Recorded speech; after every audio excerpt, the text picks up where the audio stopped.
기록되지 않은 탈북 이야기. 올댓 탈북 사연. 여러분, 안녕하십니까? K의원입니다. 오늘 제가 여러분께 들려드릴 이야기는 북한 평양 한복판에 있는 특수병원에 관한 것입니다. 이름은 봉화진료소. 일반 주민은 절대 들어갈 수 없는 곳입니다. 오직 당 간부와 그 가족들만 치료받을 수 있습니다.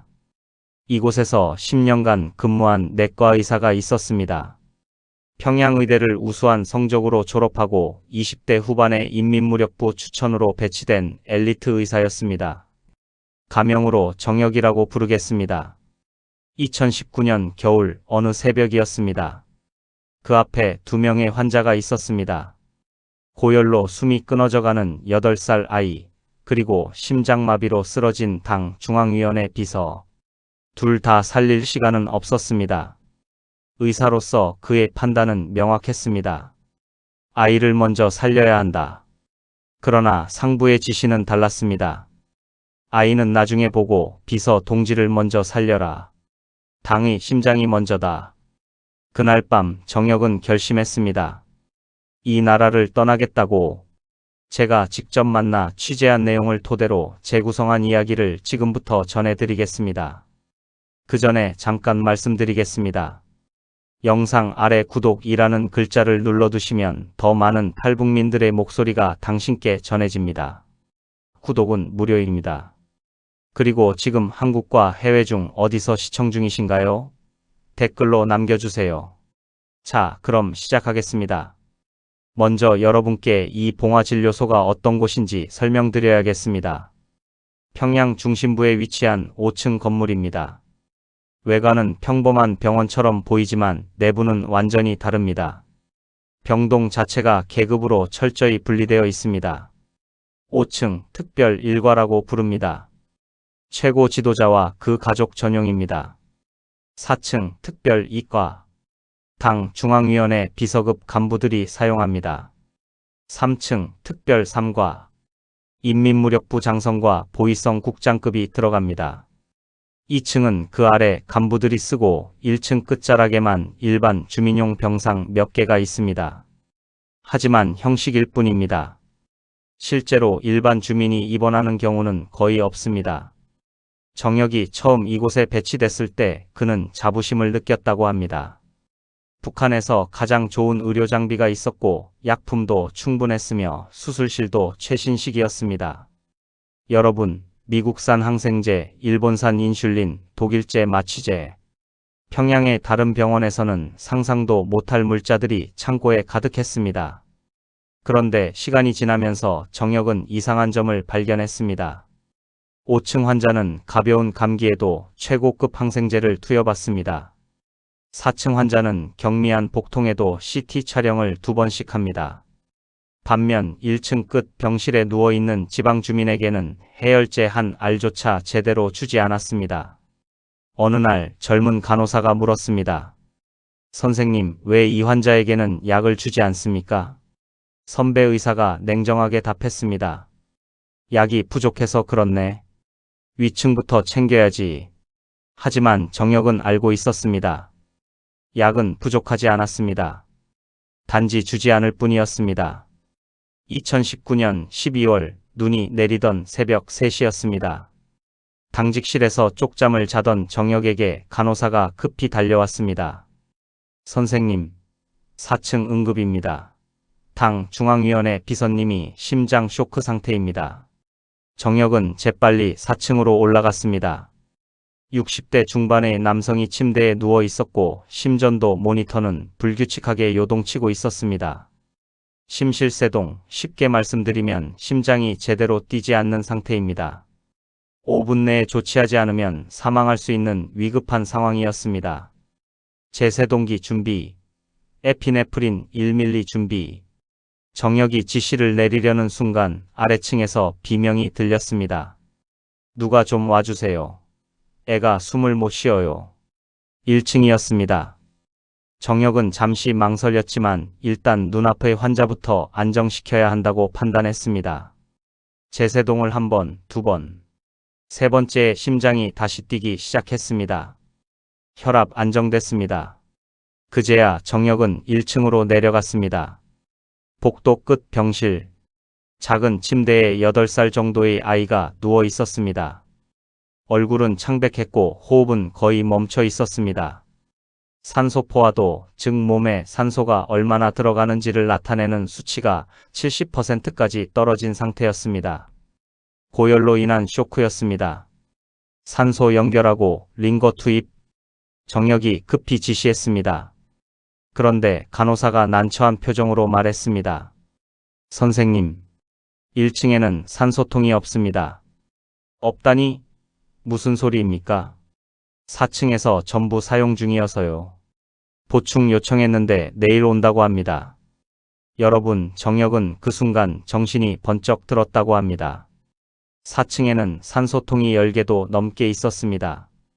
그런데 1층에는 단 하나도 없다는 겁니까? 내가 4층에서 하나 가져오겠습니다. 잠깐만 기다리세요. 정혁이 복도로 나서자 보이부 소속 관리원이 앞을 가로막았습니다. 보이부라는 곳은 쉽게 말하면 북한의 비밀경찰 같은 조직입니다. 동무, 어디 가시오? 산소통을 가져오려 합니다. 아래 환자가 위급합니다. 4층 물자는 4층 환자 전용이오. 함부로 옮기면 안 돼오. 지금 사람이 죽어가고 있습니다. 그건 내 소관이 아니오. 규정이 그렇소. 정혁은 주먹을 쥐었습니다. 하지만 어쩔 수 없었습니다.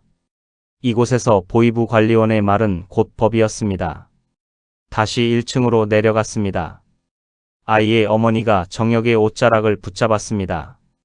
선생님, 우리 애 좀 살려주세요. 제발요. 제가 최선을 다하겠습니다. 그러나 정혁은 알고 있었습니다. 산소 없이는 이 아이를 살릴 수 없다는 것을. 새벽 5시. 아이는 숨을 거두었습니다. 정혁은 그 자리에 주저앉았습니다. 그날 이후 정혁은 변했습니다. 매일 봉화진료소에 출근하면서도 그는 점점 더 강한 의문을 품게 되었습니다. 이곳은 병원이 아니라 특권보호소다. 아픈 사람을 치료하는 곳이 아니라 권력자의 생명을 관리하는 곳이다. 며칠 뒤였습니다. 정혁은 병원 뒷문에서 그 아이의 어머니를 다시 만났습니다. 여성은 눈물을 흘리며 물었습니다. 선생님, 우리 애는 왜 약도 없고 산소도 없었습니까? 제가 돈이 없어서입니까? 정혁은 아무 말도 할 수 없었습니다. 진짜 이유는 단 하나였습니다. 당 간부가 아니었기 때문입니다. 그날 밤 정혁은 병원 지하 창고로 내려갔습니다. 약품 보관 장부를 몰래 확인했습니다. 여러분, 거기에 이렇게 적혀 있었습니다. 미국산 항생제 500박스 마이너스 4층 전용. 일본산 인슐린 200박스 마이너스 5층 전용. 독일제 마취제 100박스 마이너스 수술실 전용. 그렇다면 1층 일반 병동에 배정된 것은 무엇이었을까요? 북한산 해열제 20통. 그것도 유통기한이 지난 것들이었습니다. 정혁은 장부를 덮으며 손이 떨렸다고 제게 말했습니다. 이것이 의사의 삶인가? 하지만 더 큰 비극은 그 뒤에 찾아왔습니다. 정혁에게는 친누이가 있었습니다. 함경북도 청진에 살고 있던 그의 누이는 몇 달 전부터 심한 기침을 했습니다. 지방 병원에서는 폐렴이라고만 했을 뿐 정확한 진단을 내리지 못했습니다. 약도 없었고 검사 장비도 없었습니다. 누이가 편지를 보냈습니다. 동생아, 나 평양 가서 검사 좀 받을 수 있을까? 기침이 너무 심해서 밤에 잠을 못 자겠어. 정혁이 답장했습니다. 누나, 평양에 함부로 올라오면 안 됩니다. 통행증 없으면 체포됩니다. 내가 약을 구해서 보내겠습니다. 그러나 누이의 상태는 점점 악화되었습니다. 결국 누이는 친척들에게 돈을 빌려 뇌물을 마련했습니다. 그리고 통행증도 없이 기차를 타고 평양으로 올라왔습니다. 봉화진료소 근처까지 왔습니다. 여러분, 거기서 보이부에 적발되었습니다. VIP 병원 무단 접근 시도. 누이는 국가보위성 조사실로 끌려갔습니다. 정혁이 그 소식을 들은 것은 사흘 뒤였습니다. 보이부 담당자가 정혁을 불렀습니다. 동무 누이가 중대한 규율 위반을 했소. 평양 입성 허가도 없이 당 간부 전용 병원에 침투하려 했소. 이건 반국가 행위로 간주될 수 있소. 제발. 누이는 단지 아파서 그런 겁니다. 악의가 없었습니다. 악의가 있든 없든 규정은 규정이요. 정혁은 그날 밤 잠을 이룰 수 없었습니다. 그리고 결심했습니다. 누이를 살리기 위해서라도 직접 약을 빼돌려야겠다고. 다음 날부터 정혁은 조금씩 약품을 빼돌리기 시작했습니다. 항생제 몇 통, 진통제 몇 박스. 지하 창고에 숨겨뒀다가 나중에 누이에게 전달할 계획이었습니다. 그러나 정혁은 몰랐습니다. 봉화진료소에는 CCTV가 곳곳에 설치되어 있다는 것을. 일주일 뒤 정혁은 보입으로 소환되었습니다. 동무, 지난 일주일간 동무가 약품 창고에 6번 들어갔소. 그때마다 가방이 조금씩 무거워졌소. 설명해 보시오.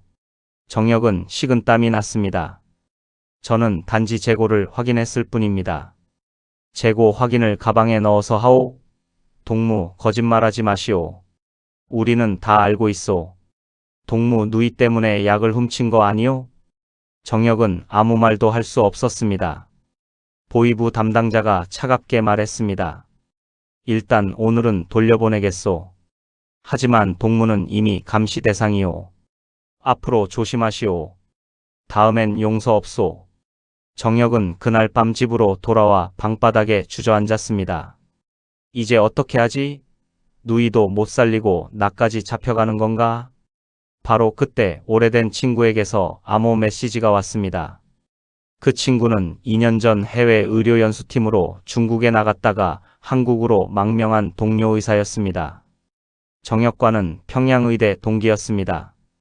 암호 메시지 내용은 이러했습니다. 형, 더 늦기 전에 나와. 북쪽의 의사는 병을 고치는 사람이 아니야. 간부의 생명을 관리하는 하인이야. 내가 루트를 알려줄게. 중국 쪽에 연락책이 있어. 연락 가능하면 답장해. 정혁의 손이 떨렸습니다. 여러분, 탈출. 이 단어는 북한에서 가장 무서운 단어입니다. 성공하면 자유지만 실패하면 정치범 수용소행입니다. 그것도 3대가 함께 끌려갑니다. 그러나 정혁은 더 이상 버틸 수 없었습니다. 아이를 죽게 내버려둔 그날 밤, 누이가 체포된 그날, 그리고 자신마저 감시 대상이 된 지금, 정혁은 답장을 보냈습니다. 나 나가겠습니다. 어떻게 하면 됩니까? 며칠 뒤 중국 쪽 연락책에게서 답이 왔습니다. 다음 달 15일 밤 10시. 해산 쪽 압록강 상류. 얼음이 얇은 구간을 알려주겠습니다. 거기서 건너십시오. 정혁은 마지막 결심을 했습니다. 2020년 1월 15일 밤이었습니다. 정혁은 봉화진료소 당직을 마치고 뒷문으로 나왔습니다. 가방 하나만 메고 두꺼운 외투를 입었습니다. 평양에서 해상까지는 기차로 16시간입니다. 가짜 출장 서류를 만들어 검문을 통과했습니다. 해산에 도착한 것은 다음날 저녁이었습니다. 연락책이 알려준 장소는 압록강 상류의 작은 마을 근처였습니다. 밤 10시 정혁은 강가에 도착했습니다. 달빛 아래 얼어붙은 강이 보였습니다. 여기서 50m쯤 가면 얼음이 얇은 곳이 있습니다. 조심해서 건너십시오. 중국 쪽 연락책이 휴대전화로 속상이었습니다. 정혁은 깊이 숨을 들이마시고 얼음 위로 발을 내디뎠습니다. 발밑에서 얼음이 삐걱거렸습니다. 정혁은 천천히, 아주 천천히 걸었습니다. 10m, 20m, 30m. 그때 뒤에서 손전등 불빛이 비쳤습니다. 거기서 누구냐? 국경경비대였습니다. 여러분, 정혁은 뒤도 돌아보지 않고 달렸습니다. 얼음 위를 미끄러지듯 뛰었습니다. 총소리가 울렸습니다. 탕, 탕. 그러나 정혁은 멈추지 않았습니다. 40m, 50m. 드디어 중국 쪽 강둑이 보였습니다. 정혁은 마지막 힘을 다해 뛰어올랐습니다. 그리고 어둠 속으로 사라졌습니다. 정혁은 중국 연락책의 도움으로 제3국을 거쳐 한국으로 왔습니다. 지금 그는 서울의 한 병원에서 근무하고 있습니다. 일반 내과 의사로 말입니다. 제가 정혁을 직접 만났을 때 그가 제게 이렇게 말했습니다. K 의원님, 북한에서 의사는 환자의 생명을 지키는 사람이 아닙니다. 권력의 생명을 지키는 사람입니다. 저는 그것이 너무 싫었습니다. 의사라면 누구든 살려야 하지 않습니까? 간부든 아이든. 그날 새벽 아이를 살리고 싶었던 한 의사. 그 양심 하나가 그를 압록강까지 데려왔습니다. 여러분, 오늘 이야기는 여기까지입니다. 구독은 무료입니다. 하지만 그 한 번의 선택이 한 사람을 기억하고 돕는 일이 될 수 있습니다. 영상 아래 구독 버튼이 보이시면 눌러주세요. 다음에 또 뵙겠습니다. K 의원이었습니다.